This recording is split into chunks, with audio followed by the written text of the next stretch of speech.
Telangana brand image ను ప్రపంచ పటంలో పెట్టడానికి కృషి చేశారని మాజీ మంత్రి కేటీఆర్ అన్నారు.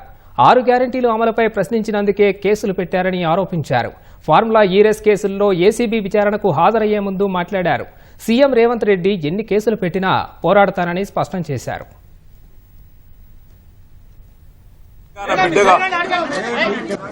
తెలంగాణ రాష్ట్రం కోసం పోరాటం చేసిన ఒక కార్యకర్తగా, కేసీఆర్ గారి సైనికుడిగా, స్వచ్ఛమైన మనస్సుతో, నిర్మలమైన హృదయంతో స్పష్టంగా నేను గతంలో చెప్పింది మళ్లీ చెప్తా ఉన్నా. తెలంగాణ ప్రతిష్ట పెంచడానికి, హైదరాబాద్ బ్రాండ్ ఇమేజ్ ని అంతర్జాతీయం చేయడానికి, హైదరాబాద్ ని ప్రపంచ పటంలో నిలపడానికి ఆనాడు రాష్ట్ర మంత్రిగా ఎన్నో ప్రయత్నాలు చేశాం.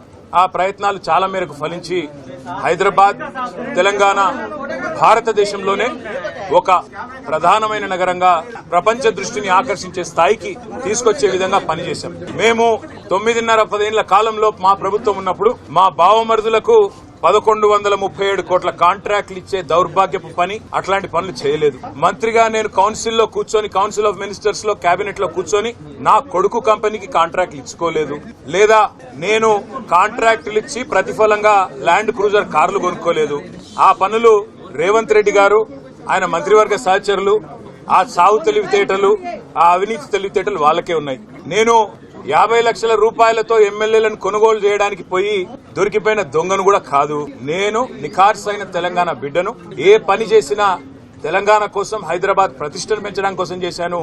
1 పైసా అవినీతి కూడా నేను చేయలేదు, చేయబోను. ఇవాళ కొంతమంది అర్థమయ్యి కాని వాళ్ళు, తెలిసి తెలియని వాళ్ళు ఏదో కొంత బురద జల్లి తాత్కాలికంగా మీడియా మేనేజ్మెంట్ ద్వారా రాజకీయ పబ్బం గడుపుకోవాలనుకునే కాంగ్రెస్ వాళ్ళకి నేను చెప్పేది ఒకటే, నిజం నిలకడ మీద తెలుస్తుంది. మీరు ఇవాళ చల్లే బురద నన్ను గాని, మా పార్టీని గాని ఎట్టి పరిస్థితుల్లో మా దృష్టి ఏదైతే కేంద్రీకరించబడిందో దాని నుంచి తప్పించలేదు. మేము మాట్లాడుతూనే ఉంటాం, కొట్లాడుతూనే ఉంటాం. గత సంవత్సర కాలంగా విద్యుత్ ఛార్జీలు పెంచవద్దని కొట్లాడింది. లగచర్లలో నువ్వు రైతులను జైల్లో పెడితే అడ్డుకున్నది టీఆర్ఎస్. నువ్వు హైడ్రా పేరిట ఇండ్లు కూలగొడితే అడ్డుకున్నది టీఆర్ఎస్. 6 గ్యారంటీల అమలు నువ్వు చేయకపోతే నిలదీసింది అడిగడుగునా కేసీఆర్ బృందం. తప్పకుండా మా దృష్టి మేము మళ్ళించాం. నువ్వేదో నా మీద కేసు పెట్టి నన్నేదో చేసి దానివల్ల మా పార్టీ క్యాడర్ను, మా నాయకత్వాన్ని నువ్వు దారి మళ్లింపు, దృష్టి మళ్లింపు దిశగా ప్రయత్నం చేస్తాను అనుకుంటున్నావు రేవంత్ రెడ్డి.